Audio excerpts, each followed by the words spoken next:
What's up guys? I hope you are doing well. I am Veer. Welcome to Study Lover. ये video जो है एक बहुत ही basic video है। इस वीडियो में मैं आप लोगों को जो यूपीएससी के द्वारा कंडक्ट कराया जाता है इंडियन एडमिनिस्ट्रेटिव सर्विस का एग्जाम, तो उसके बारे में कंप्लीट इन्फॉर्मेशन दूंगा मैं।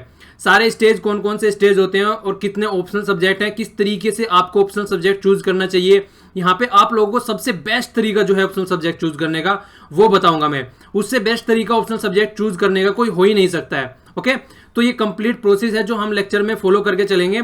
तो पहले देखिए, ये जो एग्जाम कंडक्ट कराया जाता है ये यूपीएससी के द्वारा कंडक्ट कराया जाता है, जिसको बोलते हैं यूनियन पब्लिक सर्विस कमीशन। ये एक कॉन्स्टिट्यूशनल बॉडी है। आप सभी लोग जानते हैं, जो कि पॉलिटी पढ़ रहे हैं उनको पता होगा कि ये कॉन्स्टिट्यूशनल बॉडी है। और कॉन्स्टिट्यूशन में ये आर्टिकल 115 से आर्टिकल 323 के अंदर पार्ट रखी गई है, ये 14 में। ठीक है, तो पार्ट 14 में इसको रखा गया है। ये आप लोगों के लिए बेसिक इंफॉर्मेशन है, कई बार क्वेश्चन पूछ ले जाते हैं। तो जो ये यूपीएससी है ये इस एग्जाम को कंडक्ट कराती है। तो इस एग्जाम को जो कंडक्ट कराया जाता है उसको कंडक्ट कराने के यहाँ पे 3 स्टेजेस होती हैं। जो फर्स्ट स्टेज रहती है उसको बोलते हैं प्रीलिम्स। ठीक है ना, ये प्रीलिम्स जो होती है यहाँ पे, इसमें 2 पेपर होते हैं, जो कि अभी 18th को हुआ है, 18th ऑफ जून को अभी जो पेपर हुआ है। तो इस तरीके से यहाँ पे 2 पेपर होते हैं। तो जो फर्स्ट पेपर रहता है जनरल स्टडी, ठीक है, और सेकंड पेपर रहता है सी सेट का। तो अब से पहले क्या हुआ करता था, कुछ दिनों पहले तक जो दोनों पेपर होते थे, दोनों पेपर के मार्क्स काउंट हुआ करते थे। लेकिन अब इन्होंने क्या कर दिया है, इस वाले स्लाइड में देखिए, अब इन्होंने क्या कर दिया है, अब इन्होंने ये कर दिया है कि ये जो पेपर है इसके बेस पे तो मेरिट बनेगी, जो जनरल स्टडी का पेपर है। और ये पे ओनली जस्ट क्वालिफाइंग वो कर दिया है, पेपर क्वालिफाइंग नेचर का कर दिया है। मतलब ये है कि यहाँ पे जो रहेगा टाइम तो इतना ही रहेगा, मार्क्स भी इतने ही रहेंगे। यहाँ पे 80 क्वेश्चन आते हैं और यहाँ पे 100 क्वेश्चन आते हैं। तो इन जो यहाँ पे 80 क्वेश्चन आते हैं, यहाँ पे आप लोगों को ओनली लगभग 33% मार्क्स लेके आना है। ठीक है, तो लगभग 66-67 के करीब मार्क्स होते हैं। तो ओनली इतने मार्क्स आप लोगों को लेके आने हैं। तो इतने मार्क्स आप लोग अगर लेके आ जा रहे हैं तो इसका काम यहीं पे खत्म हो जाता है। इसके बाद में जो कंप्लीट जो मेरिट बनती है वो मेरिट बनती है पेपर फर्स्ट के बेस पे, जिसमें जनरल स्टडी होती है। तो यहाँ से कंप्लीट मेरिट बन के चलती है। अब जो जनरल स्टडी का पेपर फर्स्ट है और जो पेपर सेकंड है, इन दोनों पेपर में आता क्या क्या है थोड़ा वो भी देख लीजिए एक बार, आप लोगों को थोड़ा क्लियरिटी आएगी माइंड में इन सब चीजों को लेके। तो इसको आगे बताने से पहले मैं आप लोगों को एक बात और बताना चाहता हूं। देखिए, इस एग्जाम की तैयारी करने के लिए जो ब्रह्मास्त्र है वो 2 चीजें हैं। एक तो है सिलेबस, आप लोगों को सिलेबस का पता होना चाहिए कि सिलेबस में क्या क्या चीजें हैं। और दूसरा जो ब्रह्मास्त्र है वो है ओल्ड क्वेश्चन पेपर। आप लोगों को ओल्ड क्वेश्चन पेपर का सारा पैटर्न पता होना चाहिए कि कौन कौन से टाइम में किस तरीके के क्वेश्चन आए हैं।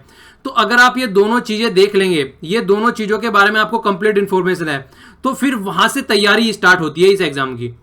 सबसे पहले आपको सिलेबस देखना है, उसके बाद में फिर क्वेश्चंस देखने हैं, आपको पुराने मिनिमम 10 ईयर क्वेश्चन पेपर देखने हैं, उसके बाद में आपको आगे फॉरवर्ड करना है। इससे पहले आप लोगों को कहीं भी स्टार्ट नहीं करना है कि मुझे देख लेता हूं पहले क्या क्या चीजें हैं। पहले आप लोगों को सबसे इंपॉर्टेंट चीज है, आप लोगों को सिलेबस का पता होना चाहिए। ठीक है ना, तो यहाँ पे पेपर फर्स्ट हो गया और पेपर सेकंड हो गया, जिसको देखिए वैसे तो दोनों को सी सेट ही बोला जाता है। ठीक है, जैसे यहाँ पे लिखा हुआ जनरल स्टडी लिखा हुआ है, पर लेकिन यहाँ पे जो आती है वो कंप्लीट पेपर फर्स्ट और पेपर सेकंड भी बोल सकते हैं। तो यहाँ पे कंप्लीट आती है वो जनरल स्टडी आती है। और यहाँ पे जो रहती है वो इंग्लिश, एप्टीट्यूड, रीजनिंग आप लोग बोल सकते हैं। जो कई तरीके की, मतलब जिस तरीके से एसएससी के भी पेपर होते हैं उसमें भी कई तरीके की क्वेश्चंस आते हैं। डेटा इंटरप्रिटेशन हो गया, या फिर लॉजिकल कॉम्प्रिहेंशन हो गया, डिसीजन मेकिंग हो गई। तो जो ये सारे क्वेश्चंस आते हैं, तो उसी तरीके से यहाँ पे क्वेश्चंस आते हैं। तो ये कंप्लीट जो पोर्शन होता है ये होता है, यहाँ पे आप लोगों को कितने चाहिए, 33% मार्क्स चाहिए। ठीक है, तो एक तो ये हो गया यहाँ पे। दूसरा जो पेपर होता है, जो फर्स्ट पेपर होता है, स्टार्टिंग में टाइमिंग क्या रहती है, देखिए ये पेपर होता है 9:30 से, और कब तक होता है ये 11:30 तक होता है। इसके बाद में फिर ये पेपर होता है सेकंड इनिंग में। तो सेकंड इनिंग में जब ये पेपर होता है 2:30 से 4:30 तक होता है ये पेपर। ओके, तो बीच में गैप रहता है यहाँ पर। तो इस तरीके से ये कंप्लीट पैटर्न चलता है। तो पहले ये पेपर होता है, फिर इसके बाद में ये पेपर होता है। तो यहाँ पे जो आता है कंप्लीट पोर्शन आप लोग देख सकते हैं। देखिए, इस एग्जाम का एक जो नींव है वो है करंट अफेयर। करंट अफेयर इस एग्जाम का नींव है। चाहे आप प्रीलिम्स ले लीजिए, चाहे आप मेंस ले लीजिए, चाहे आप इंटरव्यू ले लीजिए, आपका अगर करंट अफेयर पे एक अच्छी कमांड है तो आप फिर चीजों को आराम से आगे फॉरवर्ड करके चल सकते हैं। अगर करंट अफेयर आपका सही लेवल का नहीं है तो फिर प्रॉब्लम क्रिएट होनी स्टार्ट हो जाती है। बिकॉज जो क्वेश्चन रहते हैं, चाहे प्रीलिम्स में उठा के देख लो अब 2-3 सालों से, और या मेंस के देख लो उठा के, वहां पर आप लोगों को पता ही नहीं चलेगा। वहां पे अगर नॉर्मल भी हिस्ट्री के भी क्वेश्चन है उनको भी करंट अफेयर से कोरिलेट करके पूछा जाता है। तो ये पैटर्न चलता है। ओके, तो यहाँ पे करंट अफेयर दे रखा है, इसके बाद में हिस्ट्री दे रखी है, फिर इंडियन और वर्ल्ड जियोग्राफी, इसके बाद में पॉलिटी और गवर्नेंस, इकोनॉमी में जो हो गया सोशल और डेवलपमेंट वाले इशू हो गए, इन्वायरमेंट हो गया, जनरल साइंस हो गया, और यहाँ पे ये इंडियन ईयर बुक भी आती है, गवर्नमेंट ऑफ इंडिया का ये डॉक्यूमेंट होता है, इसमें से भी कई सारे क्वेश्चन आते हैं। और इसके अलावा आप लोग जो देखेंगे वो सिलेबस रहेगा और पुराने क्वेश्चन पेपर होंगे। तो इसके अगर ये सारी चीजें आप लोग फॉलो करके चल रहे हैं प्रीलिम्स में, और सबसे ज्यादा इंपॉर्टेंट यहाँ पे जो रहता है वो रहता है ओल्ड क्वेश्चन पेपर की प्रैक्टिस। तो प्रैक्टिस प्रैक्टिस प्रैक्टिस बोला जाता है, जो यहाँ पे सबसे इंपॉर्टेंट चीज है। तो यहाँ पे देखिए ये जो सारे जो यहाँ पे इतने भी टॉपिक दे रखे हैं, इन सारे टॉपिक का अगर स्टार्ट करनी है तो सबसे बेस्ट पार्ट है स्टार्ट करने का, जो मैंने आप लोगों को बताया, पहले आपके पास में सिलेबस होना चाहिए, उसके बाद में ओल्ड क्वेश्चन पेपर होने चाहिए मिनिमम 10 साल के, इसके बाद में आपके पास में जो तीसरी चीज होनी चाहिए वो है एनसीईआरटी। ठीक है ना, जो एनसीईआरटी की बुक होती है ये बहुत ही मतलब सस्ती बुक है, ऐसा नहीं है महंगी बुकें हैं, तो बहुत ही सस्ती सस्ती बुकें हैं, तो ये आपके पास में सारी बुकें होनी चाहिए। तो जो बुक होनी चाहिए नॉर्मली, तो देखिए अगर आपका बिल्कुल भी बेस नहीं है तो 6 से 12 तक की सारी बुकें आपके पास में अवेलेबल होनी चाहिए। और अगर बेस आपका अच्छा खासा है, आप लोग जानते हैं बेसिक्स इन्फॉर्मेशन आप लोगों को है, तो आप इसको 10 से भी स्टार्ट कर सकते हैं, 10 से 12 तक भी आप लोगों इनको लेके चल सकते हैं। ये कैसे पता चलेगा हमारा बेस नहीं है या क्या लेवल है हम लोगों का, वो कैसे पता चलेगा, वो आप लोगों को यहां से पता चलेगा। जैसे ही आप 10 साल के क्वेश्चन पेपर उठा के देखोगे तो क्वेश्चन पेपर के बेस पे आप लोगों को अपना लेवल पता चल जाएगा। जिस तरीके से मैंने पहले भी बताया था आप लोगों को, सुल्तान मूवी में जैसे सलमान खान नहीं बोलता है कि अपनी औकात पता करने आया था, तो जो वो औकात है वो औकात आप लोगों को एक क्वेश्चन पेपर बता देंगे कि आप कहां पे एग्जिस्ट कर रहे हैं, आप कहां पे स्टैंड कर रहे हैं। तो यहां से आगे फिर आपको किस डायरेक्शन में बढ़ना है वो कंप्लीट डायरेक्शन आपको एक क्वेश्चन पेपर देंगे। तो इसीलिए सबसे ज्यादा जो इंपॉर्टेंट है, जो फोकस दिया जाता है, वो ओल्ड क्वेश्चन पेपर पे दिया जाता है। ये ऐसी बात नहीं है कि पुराने क्वेश्चन यहाँ पे रिपीट होंगे तो इसलिए बताया गया ओल्ड क्वेश्चन पेपर, नहीं, ये आपके माइंड में क्लैरिटी लेके आएंगे कि एक्चुअल में एग्जाम है क्या, प्रिपरेशन किस तरीके से की जा रही है, तो वो वाली क्लैरिटी लेके ये यहाँ पे आएंगे। तो सबसे इंपॉर्टेंट जो चीज है वो यहाँ पे एनसीईआरटी है, तो सारी एनसीईआरटी आपके पास में होनी चाहिए। ये ऑनलाइन भी अवेलेबल है, फ्री ऑफ कॉस्ट, इनकी पीडीएफ आप लोगों को मिल जाएगी। एनसीईआरटी की वेबसाइट भी है, वहां से आप लोग डाउनलोड कर सकते हैं, बहुत सारे टेलीग्राम के चैनल भी हैं, वहां से आप लोग डाउनलोड कर सकते हैं। तो ये आप लोगों को अवेलेबल हो जाएगी, आराम से फ्री ऑफ कॉस्ट अवेलेबल हो जाएगी। ठीक है, तो ये तो इनकी फर्स्ट स्टेज होती है। जब आप ये चीजें कर लो, पहले एक बार क्वेश्चन सिलेबस देख लो, क्वेश्चन पेपर देख लो, एनसीईआरटी देख लो, फिर इसके बाद में जो सेकंड टर्न आता है वो आता है स्टैंडर्ड बुक्स का। ठीक है ना, तो सबसे पहले आप लोगों का ये वाला पोर्शन जब कवर हो जाता है, उसके बाद में आपको स्टैंडर्ड बुक पे मूव करना है। उससे पहले आप लोगों को स्टैंडर्ड बुक नहीं टच करनी है, क्योंकि जो ये बुक्स होती हैं थोड़े से अच्छे लेवल पे स्टार्ट होती हैं, आपको कम से कम बेसिक नॉलेज होनी चाहिए। तो जिस तरीके से मैंने आप लोगों को बताया, जो नींव है इस पेपर की वो है करंट अफेयर। करंट अफेयर अगर आप लोग फॉलो करके चल रहे हैं, करंट अफेयर में न्यूज़पेपर आप लोग कोई भी पकड़ सकते हैं, या तो आप लोग द हिंदू पकड़ सकते हैं जो अच्छा माना जाता है काफी, और इसके साथ में या आप लोग दूसरा न्यूज़पेपर कर सकते हैं वो है इंडियन एक्सप्रेस। देखिए दोनों ही पेपर अपने आप में अप टू द मार्क है, आप कोई भी एक फॉलो कर सकते हैं, ऐसा नहीं है कि दोनों फॉलो करके चलने, कोई भी एक पकड़ लीजिए जो आप लोगों को सुटेबल लगता है, आप लोगों की रीच में है, वो पेपर पकड़ लीजिए और उसको ही फॉलो करके चलिए। ठीक है, ऐसा नहीं है दो पेपर उठा के बैठना है, ऐसा नहीं करना है बिल्कुल भी, क्योंकि एक पेपर ही आप स्टार्टिंग में पढ़ेंगे, उसी में आपको काफी टाइम लगेगा। स्टार्टिंग में आप लोगों को टाइम लगेगा, लेकिन बाद में जो है चीजें आप आराम से कंट्रोल में आनी स्टार्ट हो जाएगी। तो जो यहाँ पे क्वेश्चन आते हैं, चाहे प्रीलिम्स ले लीजिए या मेंस ले लीजिए, तो क्वेश्चन क्या रहते हैं, क्वेश्चन इस तरीके से रहते हैं जैसे कि आज की डेट में जैसे ट्रिपल तलाक का इशू चल रहा है। ठीक है, तो ट्रिपल तलाक न्यूज में चल रहा है, तो उसके बैकग्राउंड में जाके क्वेश्चन पूछा जाएगा। बैकग्राउंड में क्या क्वेश्चन बनेगा, यूनिफॉर्म सिविल कोड, जो कि आर्टिकल 44 में आता है कॉन्स्टिट्यूशन में। ठीक है, तो वो यूनिफॉर्म सिविल कोड किस तरीके से उसको आना चाहिए, क्या उसको इंप्लीमेंट कर देना चाहिए, तो वो सारी चीजें इस तरीके से बैकग्राउंड में क्वेश्चन जाके पूछा जाएगा। तो इस तरीके से क्वेश्चन बनता है। जैसे कि मान लीजिए कई सारे इशू और भी रहते हैं, आप लोगों ने देखा होगा अभी लेबर लॉ पास किया गया है, तो लेबर लॉ से रिलेटेड क्वेश्चन आ सकता है कि कौन से कॉन्स्टिट्यूशन के किस आर्टिकल में जिस तरीके से आता है लेबर लॉ, जैसे कि 24 आर्टिकल में आता है चाइल्ड लेबर। ठीक है, तो चाइल्ड लेबर से रिलेटेड आ गया क्वेश्चन। तो इस तरीके से बैकग्राउंड की नॉलेज आप लोगों को होनी चाहिए, जो न्यूज में चल रही है उसकी थोड़ी सी बैकग्राउंड की नॉलेज आप लोगों को होनी चाहिए। और वो सारा कवर कैसे होगा, वो आपका डे बाय डे की जो न्यूज आएगी आप उसको फॉलो करके चलेंगे, वो चीजें आपकी तभी कवर हो सकती हैं। ठीक है, तो ये सबसे बेस्ट तरीका है, आप लोगों को फॉलो करके चलना है। अब यहाँ पे सेकंड स्टेज पे हम लोग आ जाते हैं। सेकंड स्टेज है यहाँ पे मेंस। तो मेंस जो होता है ये कंप्लीट ये प्लेग्राउंड होता है। यहाँ पे जितना खेला जाता है उसी के हिसाब से मार्क्स मिलते हैं। ठीक है, तो जो यहाँ पे खेला जाता है, तो ये खेल किस तरीके से होता है, कितने पेपर में डिवाइड होता है, ये आप लोग यहाँ पे देख सकते हैं। यहाँ पे जो दे रखा है, जो फर्स्ट पेपर होता है वो होता है यहाँ पे एस्से का। ठीक है, 3 घंटे के सारे पेपर होते हैं, आप लोगों को टाइम ड्यूरेशन भी दिख रही होगी यहाँ पे। तो सारे 3-3 घंटे के पेपर होते हैं और सारे 250-250 मार्क्स के पेपर होते हैं। ठीक है, तो ये सारे जो सारे ये पेपर होते हैं, जैसे फर्स्ट एसए का हो गया, दूसरा जनरल स्टडी का हो गया, तीसरा जनरल स्टडी, ये 4 जनरल स्टडी होते हैं, 1 एसए होता है। फिर इसके बाद में ये ऑप्शनल सब्जेक्ट आता है। ठीक है, तो ये सारा मेंस के अंदर आता है। ऑप्शनल सब्जेक्ट के भी 2 पेपर होते हैं 3-3 घंटे के, और ये भी 250-250 मार्क्स के हैं। तो ये जो टोटल मार्क्स जोड़ के हो जाते हैं, ये हो जाते हैं 1750। तो 1750 यहाँ पे रिटर्न के मार्क्स हैं। ओके, ये 1750 यहाँ पे रिटर्न के मार्क्स हैं। इन मार्क्स के ऊपर ही ये मार्क्स जोड़ने के बाद में, उसके बाद में जो इंटरव्यू के मार्क्स होते हैं, ये वाले मार्क्स, इन दोनों मार्क्स को जोड़ के मेरिट बनती है, जो कि मार्क्स आते हैं निकल के कितने में से, 2025 में से। ठीक है, तो इंटरव्यू के कितने हो गए, 2075 हो गए। बाकी के 2 पेपर और होते हैं यहाँ पे, बट ये पेपर जो होते हैं ये जस्ट क्वालिफाइंग नेचर के होते हैं, इनके मार्क्स कहीं भी ऐड नहीं होते हैं। एक तो यहाँ पे इंग्लिश लैंग्वेज का पेपर होता है। ठीक है, इंग्लिश लैंग्वेज के पेपर में वही आता है जिस तरीके से आप लोग असिस्टेंट कमांडेंट का पेपर देते होंगे, वहाँ पे एस्से वगैरह आता है, फिर वहाँ पे प्रिसाइज आता है, रीडिंग कॉम्प्रीहेंशन आता है। तो उसी तरीके से यहाँ पे भी इंग्लिश लैंग्वेज का इसी तरीके का पेपर रहता है। और फिर दूसरा जो पेपर रहता है वो कोई इंडियन लैंग्वेज होगी, मतलब कोई भी जिस तरीके से कोई भी लैंग्वेज हो सकती है, नॉर्मली हिंदी ले लेते हैं या फिर कोई भी अपनी रीजनल लैंग्वेज जो भी जिस भी एरिया से बिलोंग करता है, तो वो इस लैंग्वेज को सेलेक्ट कर लेता है। ठीक है, पर दोनों पेपर जो होते हैं यहाँ पे क्वालिफाइंग नेचर के होते हैं। तो यहाँ पे ये वाला पैटर्न चलता है कंप्लीट। अब थोड़ा सा यहाँ पे आप लोग डिटेल में देख सकते हैं। देखिए, पेपर फर्स्ट हो गया, वो किसका हो गया, एसए का हो गया। एसए में कितने हैं, 250 मार्क्स है। ये कंप्लीटली आपका डिपेंड करेगा न्यूज़पेपर के ऊपर। अगर आप न्यूज़पेपर फॉलो करके चल रहे हैं और जो एडिटोरियल वाला पेज होता है उसको ढंग से पढ़ रहे हैं, वो एक जस्ट एसए की फॉर्मेट में ही होता है। बिल्कुल उसी तरीके का एसए लिखना है आप लोगों को, जिस तरीके का यहाँ पे एडिटोरियल डिस्कशन दिया जाता है, जो एडिटोरियल का फॉर्मेट होता है, उसी तरीके का एसए एग्जाम में आप लोगों को लिखना है। तो अगर किसी को नहीं समझ में आता है कि एसए किस तरीके का होता है, तो बिल्कुल जो एडिटोरियल होता है वो एक एसए की फॉर्मेट का होता है। ठीक है, तो आप लोगों को एडिटोरियल पे फोकस देना चाहिए किसी भी न्यूज़पेपर का जो भी आप फॉलो करके चल रहे हैं।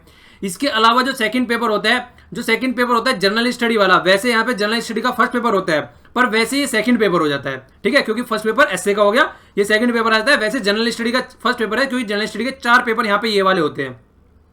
तो जो फर्स्ट पेपर होता है यहाँ पे, फर्स्ट में तो क्या आता है, देखिए वही हिस्ट्री और कल्चर आती है, और ज्योग्राफी होती है, और सोसाइटी होती है। तो ये ज्योग्राफी, सोसाइटी और हिस्ट्री और कल्चर, ये सारा पोर्शन यहाँ पे फर्स्ट पेपर में कवर होता है, जो कि टोटल 250 मार्क्स का होता है। ठीक है, 250 मार्क्स का होता है। अगर आपका कोई भी सब्जेक्ट ऑप्शनल नहीं है, जैसे हिस्ट्री ऑप्शनल नहीं है, ज्योग्राफी ऑप्शनल नहीं है, तो सबसे बेस्ट तरीका यही है कि एनसीईआरटी पढ़े और कोई भी एक स्टैंडर्ड बुक उठा लीजिए। ठीक है, तो कोई भी एक हल्की सी स्टैंडर्ड बुक उठा लीजिए, उसको फॉलो कर लीजिए, या फिर अगर स्टैंडर्ड बुक नहीं उठानी है तो किसी भी कोचिंग के नोट्स भी उठा सकते हैं आप, ऐसी बात नहीं है। तो कोचिंग के नोट्स उठा लीजिए, सारे प्रिंटेड फॉर्म में अवेलेबल है मार्केट में आज के डेट में। तो यहाँ पे कुछ भी आप लोग उठा सकते हैं इसमें से। तो इसके अलावा क्या, यहाँ पे गवर्नेंस हो गया, कॉन्स्टिट्यूशन हो गया, पॉलिटी हो गया, सोशल जस्टिस हो गया, और ये इंटरनेशनल रिलेशन हो गया। ये सारी जो चीजें आती है वो सेकंड पेपर में आती है। जनरल स्टडी का सेकंड पेपर और पेपर थर्ड बोलेंगे वैसे कंप्लीट। तो गवर्नेंस, कॉन्स्टिट्यूशन, पॉलिटी, जो कि मैं कवर करके चलूंगा पूरा आपका पॉलिटी वाला पोर्शन यहाँ पर, कॉन्स्टिट्यूशन वाला, तो ये वाला पोर्शन मैं कवर करके चलूंगा यहाँ पे आप लोगों का अच्छे से। ठीक है, जो कि मैंने अभी एक लेक्चर लिया है, तो कल से यहाँ ढंग से लेक्चर स्टार्ट हो जाएंगे, तो आप लोग कंप्लीट उसको फॉलो कर सकते हैं। तो ये वाला पोर्शन यहाँ पे आता है। ठीक है, तो यहाँ पे जैसे कि आप लोग देख सकते हैं, तो लक्ष्मीकांत एक अच्छी बुक मानी जाती है यहाँ पे, और एनसीईआरटी भी पढ़ सकते हैं आप, कम से कम जो 10th से और 12th तक की एनसीईआरटी है वो तो मिनिमम फॉलो करके चल ही सकते हैं। इसके अलावा जो थर्ड पेपर होता है, वो थर्ड पेपर में क्या आता है, टेक्नोलॉजी से रिलेटेड, या फिर इकोनॉमी से, जो इकोनॉमिक डेवलपमेंट है, या फिर इन्वायरमेंट से related, biodiversity, disaster management, security. तो ये सारे जो टॉपिक हैं, ये सारे टॉपिक किस में आ जाते हैं, थर्ड पेपर में आ जाते हैं।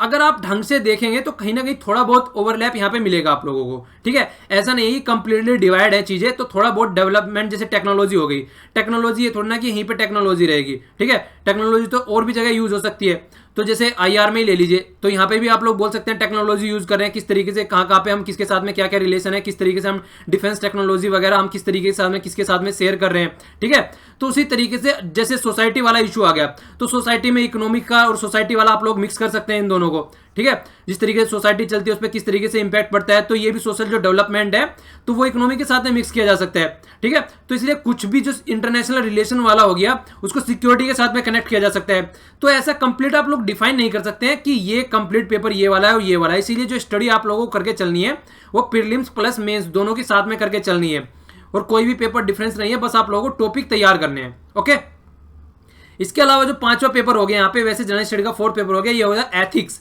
इंटीग्रिटी और एप्टीट्यूड। यहाँ पे बिल्कुल कॉमन चीजें होती हैं, मतलब किस तरीके से आप सोसाइटी के बारे में सोचते हो, क्या चीजें रहती हैं। तो यहाँ पे जो आपको सिलेबस देखना है फर्स्ट तो उठा के, और उसके बाद में जो उसमें वर्ड्स दे रखे हैं, जिस तरीके के वर्ड्स दे रखे हैं, एप्टीट्यूड, इंटीग्रिटी या फिर ये सारे जो भी वर्ड हैं, तो उनके बारे में आप लोगों को इंटरनेट पे सर्च करना है। बुक्स इसके लिए कोई अच्छी बुक तो है नहीं, वैसे क्रॉनिकल की बुक आती है, तो वैसे कोई बुक नहीं है वैसे, पर फिर भी अगर आप लोग थोड़ा सा लेक्सिकन की बुक आती है, ठीक है ना, जो क्रॉनिकल पब्लिकेशन की है, तो वो बुक है। पर लेकिन देखिए मैक्सिमम आप लोग इसकी जो प्रिपरेशन कर सकते हैं वो ऑनलाइन कर सकते हैं आराम से, ठीक है। तो इसके लिए कोई प्रॉपर वैसे बुक कोई फॉलो करता नहीं है। तो ये कंप्लीट पोर्शन हो गया, जो 4 पेपर हो गए जनरल स्टडी के। इसके बाद में जो पेपर आगे वो हो गए ऑप्शनल सब्जेक्ट के। तो ऑप्शनल सब्जेक्ट पे चलने से पहले मैं आप लोगों से थोड़ी सी बात करना चाहता हूं यहाँ पे ऑप्शनल सब्जेक्ट के बारे में। तो अगर ऑप्शनल सब्जेक्ट की मैं यहाँ पे बात करूं तो मोटी मोटी सी बात पहले आपको ये बताता हूं, आज की डेट में जो है 26 ऑप्शनल सब्जेक्ट हैं, ठीक है। तो ये 26 ऑप्शनल सब्जेक्ट है, इन ऑप्शनल सब्जेक्ट में से आप लोगों को चूज करना है कि कौन सा आप लोगों का ऑप्शनल सब्जेक्ट होना चाहिए। तो सबसे बेस्ट तरीका जो आप लोगों को ऑप्शनल सब्जेक्ट चूज करने का मैं बताने जा रहा हूं, इससे बेस्ट तरीका कोई हो ही नहीं सकता है। देखिए ऑप्शनल सब्जेक्ट हमेशा वो चूज कीजिए जब आप जनरल स्टडी पढ़ते पढ़ते बोर हो जाएं, क्योंकि बहुत सारी चीजें यहाँ पे जनरल स्टडी में, वो सारी चीजें आप पढ़ते पढ़ते बोर हो जाएं और आपको लगे कि यार अब ऑप्शनल सब्जेक्ट उठा लेता हूं तो पढ़ने में मजा आ जाएगा।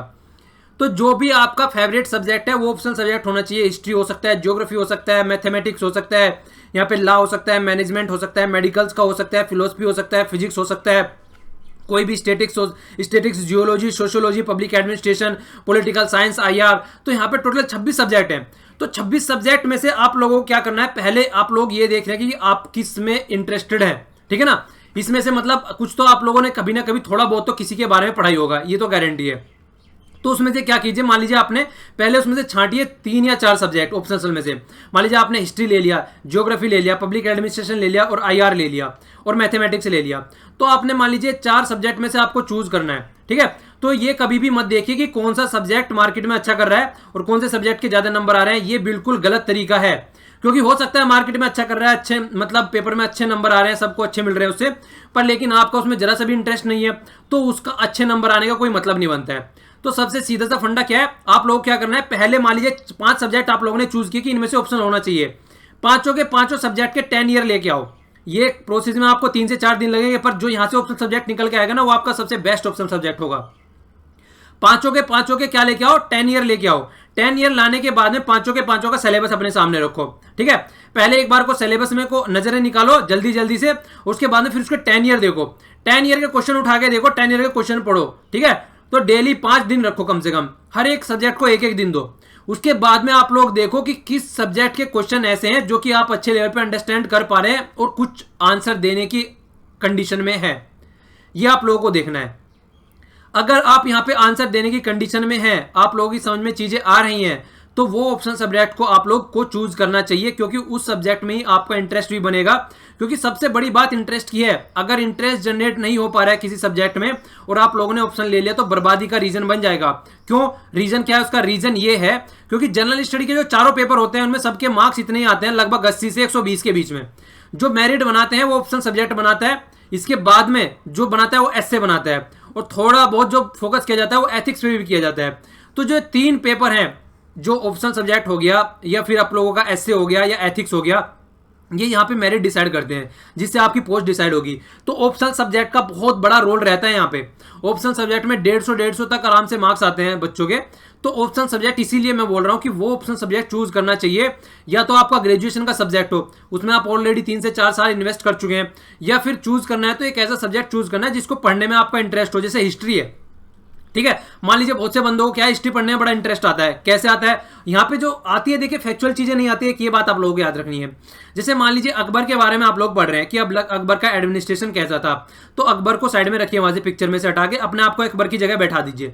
तो अकबर की जगह आप लोगों ने अपने आप को बैठा दिया, अब देखिए यहाँ पे एडमिनिस्ट्रेशन कैसा है, तो तब आप लोगों को चीजें समझ में आनी स्टार्ट हो जाएगी ढंग से। तो इस तरीके से चीजें अपने से कोरिलेट करके चीजें देखनी है, उनको साइड में नहीं रखना है। तो ये सबसे बेस्ट तरीका होगा ऑप्शन सब्जेक्ट चूज करने का। इससे अच्छा तरीका ऑप्शन सब्जेक्ट चूज करने का कोई हो ही नहीं सकता है। अगर आप किसी के बहकावे में आके कि ये सबसे बेस्ट सब्जेक्ट है इसको चूज कर लो, या फिर ये है उसको चूज कर लो, बदलते फिरोगे एक अटेम्प्ट के बाद में या फिर 2 अटेम्प्ट के बाद में, और वो सबसे डिजास्टर फेज होता है लाइफ का, जब आप ऑप्शन सब्जेक्ट लेके चल रहे हैं और फिर उसको लाइफ में चल के चेंज कर रहे हैं।